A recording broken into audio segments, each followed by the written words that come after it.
Assalamualaikum warahmatullahi wabarakatuh. Today we will present about Forest City project at Johor. Country Garden Pacific View Sendian Berhad has become the project proponent for a project commonly known as Forest City project. They intend to undertake land reclamation activity adjacent to the port of Tanjung Pelepas and the coastline of Tanjung Kupang, Johor. The development is located at Western Strait of Johor, where the major aspect of it will be the formations of 4 man-made of islands. These islands are intended to be developed as mixed development. The main component of proposed development is made up of service apartment, mixed commercial, clubhouse, neighborhood center, health center, education facility, business park and water element. The project for which this detailed environmental impact assessment (DEIA) report prepared is titled Detailed Environmental Impact Assessment Study for the proposed Forest City Island Reclamation and Mixed Development, Johor. The purpose of socio-economic impacts analysis is to evaluate and comprehend the potential consequence on the social and economic parts of a community, region or society at large of a specific project, program or initiative. To assess an action total influence on multiple dimensions, this kind of study is frequently carried out prior to, during or following its executions. Here are some key objectives and aspects of socio-economic. Firstly, policy and program evaluations. Assess the intended and unintended consequence of government policies, program or intervention, and to determine the effectiveness of policies in achieving their intended social and economic goals. Besides that, community development, to understand how a project or policy may contribute to or hinder community development and identify opportunity for positive social and economic development within a community. Lastly, risk assessment. It is to identify potential risks and uncertainty associated with a project or policy and develop strategy to mitigate negative impacts and enhance positive outcomes. Potential impact on labor. The manpower requirement for reclamation will be the range of 5,000 workers during peak of the reclamation works. The workforce will comprise engineer, skilled workers and semi-skilled workers. The requirement of several hundred workers will be boost the local labor market or employment. This will lead to a boost in the local economy, thus improving the economic standing of the local, as they are generally from the relatively low-income people. Nevertheless, employment involving working entirely will give a disadvantage to the local population.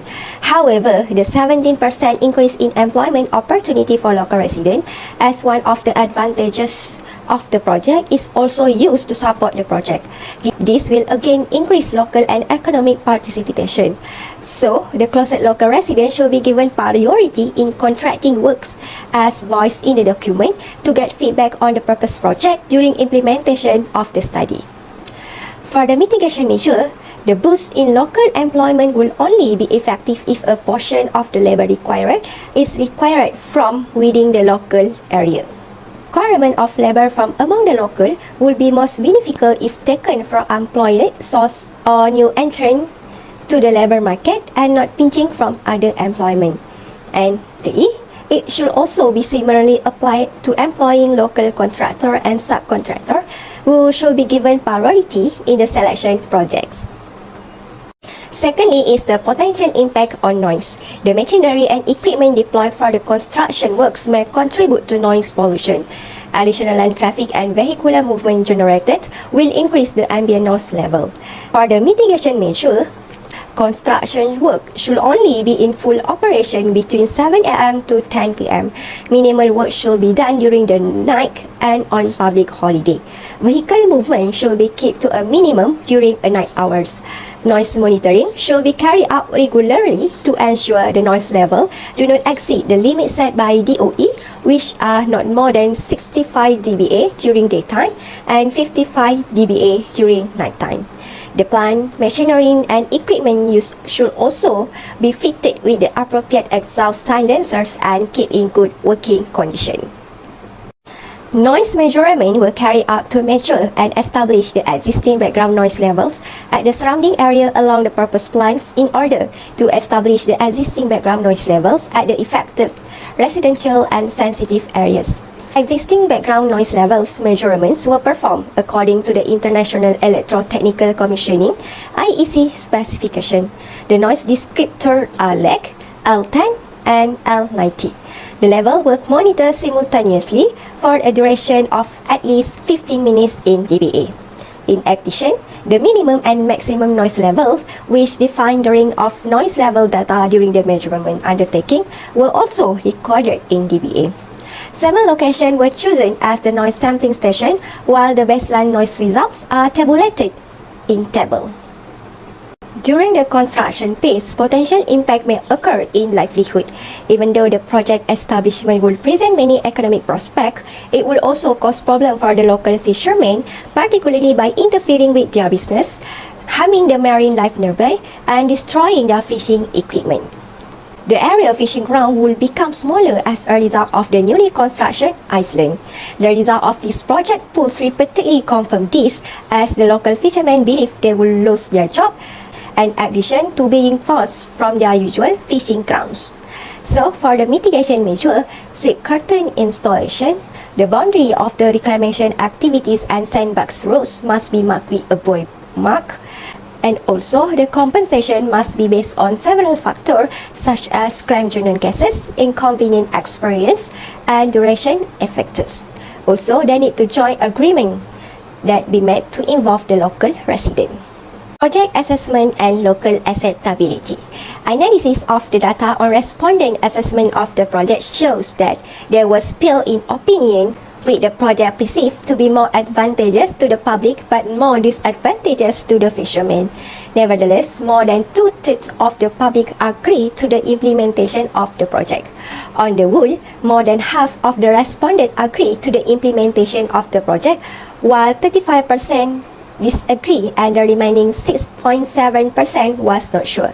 The reason given by respondent for agreeing and disagreeing with the proposed project are in the following table. Assalamualaikum and hi everyone, my name is Siti Fatimah and now I would like to explain other potential impact and mitigation measures during construction phase on safety. Safety issues are also a major consideration in any stage of this construction. Industrial accidents may have the potential to occur if the workers were not properly supervised and managed. Safety is not only a consideration at the construction site, but also on the road. The additional traffic routes from the transportation of machineries and construction materials would make the traffic condition in the area stressful and hazardous.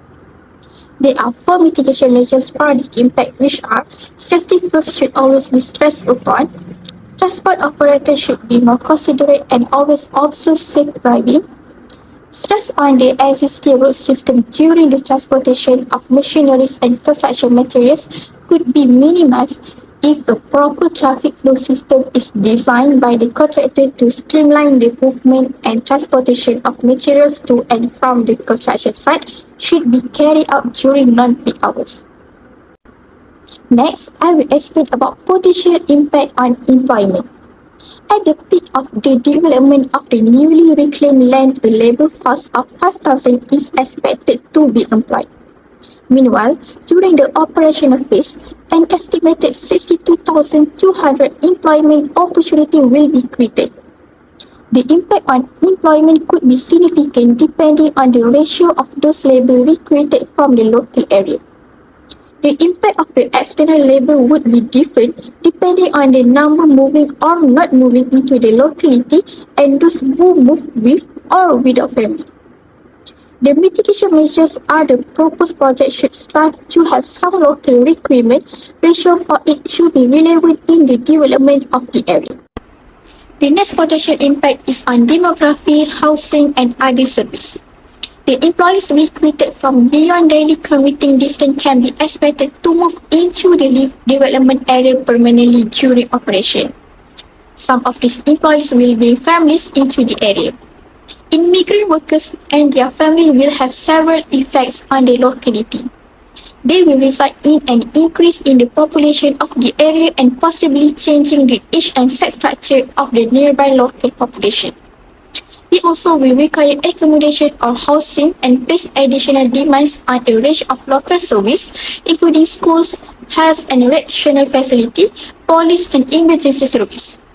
The mitigation measure for this impact are if population increase is to be checked, the most basic mitigation would be to encourage the maximum recruitment of labour from within daily commuting distance of the project site, thereby reducing the number of workers and families from moving into the impact zone, and local accommodation impact can be mitigated by either providing additional accommodation for the workforce or to encourage the use of unoccupied or underoccupied accommodation into the impact zone, depending on condition of local housing and accommodation market. Other than that, potential impact on income and revenue. Direct employment renders direct income earned from the salary paid. This is a definite positive remuneration and contribution to additional local earnings, and from those spent locally would contribute to additional local income. However, the additional contribution would very much depend on the amount or proportion of earnings spent locally by the outside workers who may or may not move into the local area, either bringing in or not bringing in the families as mentioned above. The capital investment in the proposed project will be significant to other related agencies. If the percentage of total expenditure on goods and service, excluding labour, that would be spent in the local area in purchasing local goods and service is significant, then the local economy would thrive. There are also rates such as assessment rate, kit rent, fees and royalties to be paid, and this would create net change in local authority receipt, pointing to higher returns. Other utilities and service provided for water supply and electricity would also tend to benefit from rate collections. It can be concluded that the proposed development is expected to cause a various degree of negative and positive impacts on social as well as surrounding land use. Mitigation measures are designed to reduce the likelihood and severity of potential risks and hazard. By implementing effective measures, the overall risk profile of a situation or system can be significantly lower, contributing to safety and security. Huge commitment is needed from a proponent in implementing all mitigation measures proposed so that this development will be beneficial not only to the proponent but also to the local communities and the state of Johor. Overall, socio-economic impact analysis helps to ensure that decision makers have a comprehensive understanding of a broader implication of their action, allowing for more information and responsible choice that align with society goals and values.